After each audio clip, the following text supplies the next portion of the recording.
Boys and girls, I want to talk to you today about how the motorbike is definitively just going to be better than flight in Renacita. Now, I don't want to take away the impact of what flight did for us and Wuthering Waves as players during that moment. It was absolutely a monumental, disruptive, and game-changing moment.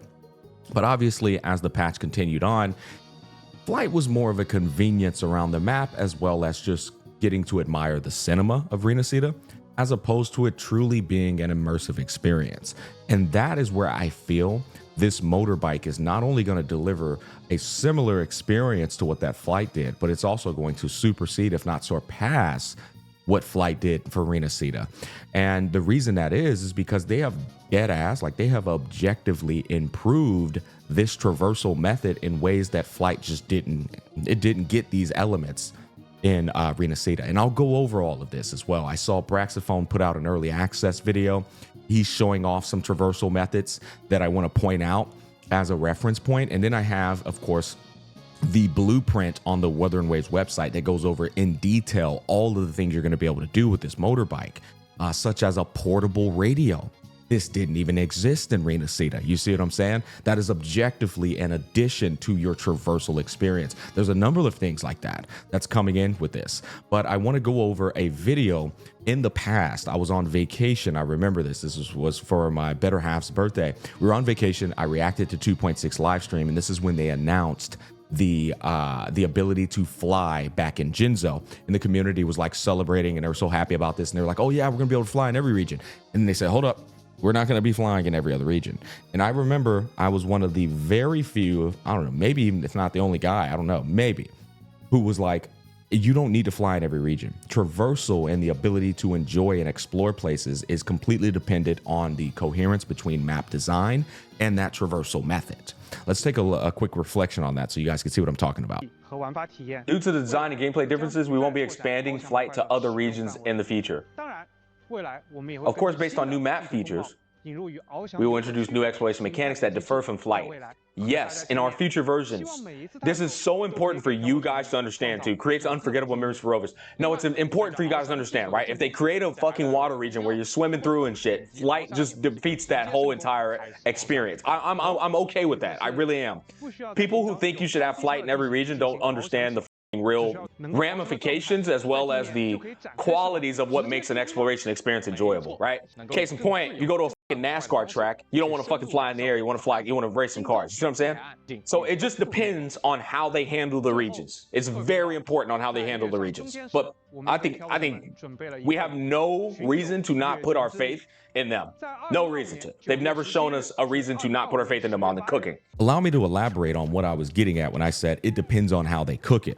A good developer isn't just going to design a map and throw a traversal method in there. They're actually going to cater the map or not even design the map until they've established their traversal method. Case in point, if they're doing motorbike in Lahai-Roi, they're then going to say, okay, now that we know we're going to be using a motorbike to get around this damn map, now we can design the map to cater to that motorbike. We're going to have racetracks throughout the entirety of the map.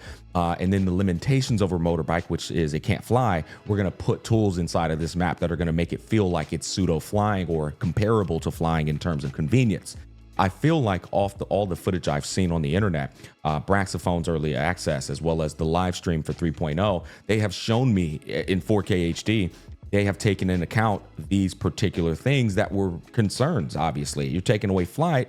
Well, how are you going to make motorbike just as good? Because flight is such a powerful thing. It's like the highest high in terms of traversal convenience and just like, oh my God, yes.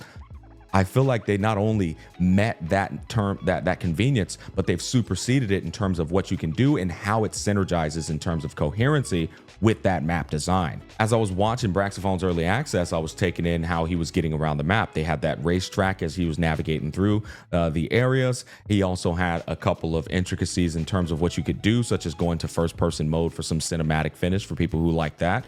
Who doesn't like first-person mode on a bike, right? But then you had a acceleration, then you had a boost, and then you had something called a bounce jump. You can also drift. I mean, race car heads are going to love this, but I think everybody as a whole are going to love this. And then you're looking at the map as you're doing all of these things, which is comparable to that cinematic experience you would experience when flying through Renacita. But if that wasn't good enough, You got a portable radio now. Yeah, and like I said, we're gonna go over all of it in the blueprint that they put on their website. You got a portable radio. You didn't even have that in Renacida.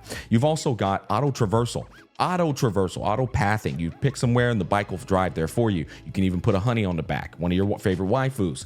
They've expanded upon the very foundations of their traversal method with flight in 3.0, and they have objectively improved upon these. This is something that I think is not getting enough credit in this fucking 3.0 update. I think this is going to be one of the biggest major factors of the positive experience that WuWa players are going to have when they go into this launch. And with Kuro Games, what I noticed is the biggest limitation for the bike, like I said, is not being able to traverse the map. So now you've got the utility tools to be able to like zip line as you would without a bike. That's huge. Or you can go up into the air and do a fucking beautiful little trick, kind of like a monster truck racing and shit. You ever went to a monster truck like track where they go up the fucking ramps and do tricks and stuff? They've added that element in here with the bike. I'm just like, bro, this is better than flight. Like at this point, I'm like, this is literally going to be a better immersive experience in terms of traversing and exploring. And it's going to be a better experience just because being on a bike and doing all the things you can pretty much do as flight just is cooler, man. It just is. But then it doesn't stop there. They've also got customization for the bike. Once again, this is a power creep of the flight and what we were able to do before. You couldn't even customize your fucking glider. You had to buy some shit they would drop every 3 goddamn years or something. And maybe, you know what? Maybe that's going to be the same case for the bike. Maybe I'm getting ahead of myself. But based off of what I already saw in the blueprint on the website, it seems that we've got some pretty cool things that we could do with this bike. And you know, with that said, let's go ahead and go over that real quick. All right, so just a quick little glance here. You can summon the expedition motorbike or adjust the relevant setting via the utility wheel. So you can summon it or adjust it via the utility wheel, and it cannot be summoned while in combat or when there's insufficient space. Just kind of like a little need to know. And then they're showing off like drifting. They're showing off, I guess, what's the bounce jump, and then probably acceleration there. When driving the expedition motorbike, all those elements will be accessible to you. Force field is deployed around the bike, and the resonator will be forced to dismount upon taking damage or being controlled after the force field is down. I think that's a appropriate limitation to ensure that people aren't cheesing through things as they're going around. But yeah, I can also see it being kind of annoying. The motorbike is equipped with the adaptive hook module, which can be used to grab resources, sonus caskets, and other items over long distances. This is what I was talking about in terms of overcoming the limitations of what you would normally be able to do on a bike in a game like Wuthering Waves that just had flight in its prior region. This is how you circumvent those annoyances that the gamer might be, you know, some of us are really spoiled, like not being able to fly anymore. This is how you avoid that and still give a immersive and exhilarating experience with the motorbike. But then we've got the motorbikes able to receive the heart radio channel, allowing you to tune in and enjoy your favorite music while on the road. Now, something about this tells me that Persona and Sonic collab, because they were playing some very identical Persona tunes throughout that 3.0 live stream. So something tells me that collab isn't only applicable to customizing the bike in terms of drip. I think you're gonna be able to choose some tunes in there. And if that's the case, oh my fuck, bro, that is the most sneak W collab I've ever seen in my life, bro. Just under the keys, just low key, bro.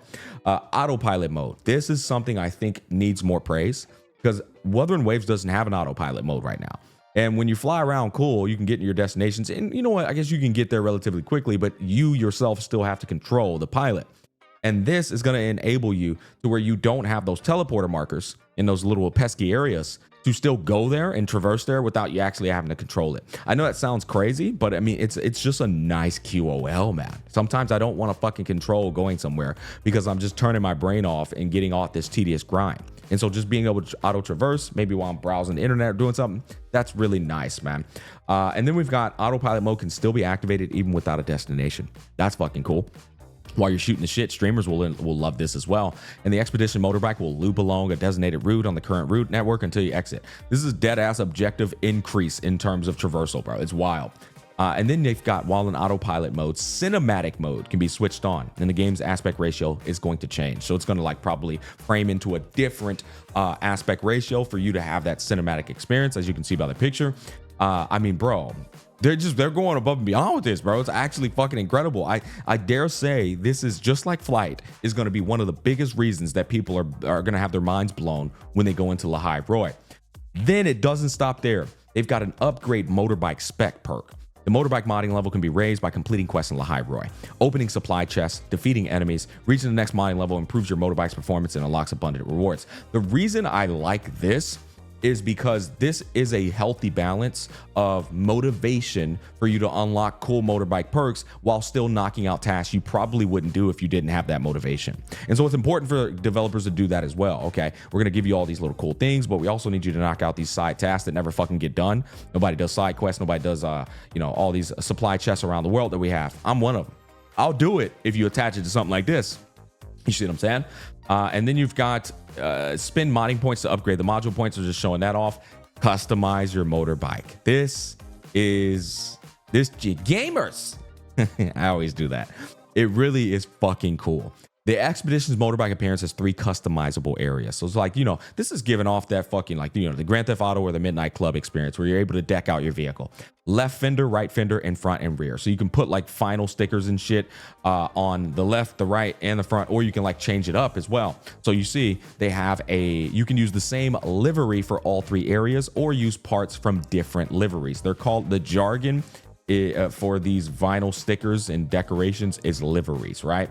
Custom livery. This is purchasable from the store. So if you want to put Lahai on this bike, you're gonna have to buy that out of the shop. And I think that's completely fine. It's a gacha game that's free to play. This is a monetary incentive for you to do that kind of thing. It's like you're stepping into a liquor store not expecting liquor on the shelves. They're gonna get their monetary incentives somehow, some way. But then you've got premium liveries. This is obtained via main quests. So you'll be able to unlock this just by doing the main quest. And then you've got obtainable by increasing the motorbike modding level. So you'll be able to get this for completely free and that for free. You've got this, increase the modding level. You'll be able to put your shit black if you want to. And then you've got premium livery parts, which is going to be all of these things, various quests. And then we've got our collab, where you've got the prior Persona games. I believe that's Persona 3 and that's Persona 5 Royale or Persona 5 period. And then you've got Sonic. And then you're obtaining that via the Persona Sonic event and collab. And I really hope they put in the music in conjunction with these collabs, because this is some of the best music in the gaming business and the gaming industry. Sonic is just a fucking nostalgia moment. So hearing it's going to make you a bit happy and they have these events where you're going to be doing, let me just go. Yeah, here you go. They're gonna be doing events that are like Sonic events. So what better way to do that Sonic event than play some Sonic tracks, right? But coming back up here, they've got Farewell to Yesterday custom livery. It looks like this shit is like got a glow to it. Look, yeah, it's like glowing. It's I mean, dude, like I said, the race car heads I think are gonna love this kind of thing because you're putting that fucking holographic look on that car. And then you've got rideshare, of course, where you have your date. I say all of this to say, and we'll outro out with this. I think this is definitively so much better than flying around. Fuck flying around. They have designed their map to ensure that this riding the bike experience is not going to feel inferior. In fact, to the contrary, it's going to feel superior to flight. And that is how good game development goes hand in hand with exploration and the traversal method with the map design. It's like a circle of life. That's going to wrap up this video. You guys comment down below. Let me know your thoughts. We've got more content to talk about. I'm also going to be doing once again, a review. My editor's almost done with it of the entirety of 2.0 to 2.8, rating them from least to greatest and patches in terms of quality of story and a little bit of the other elements as well. But yeah, peace, love, and happiness. I'll catch you guys on the flip side.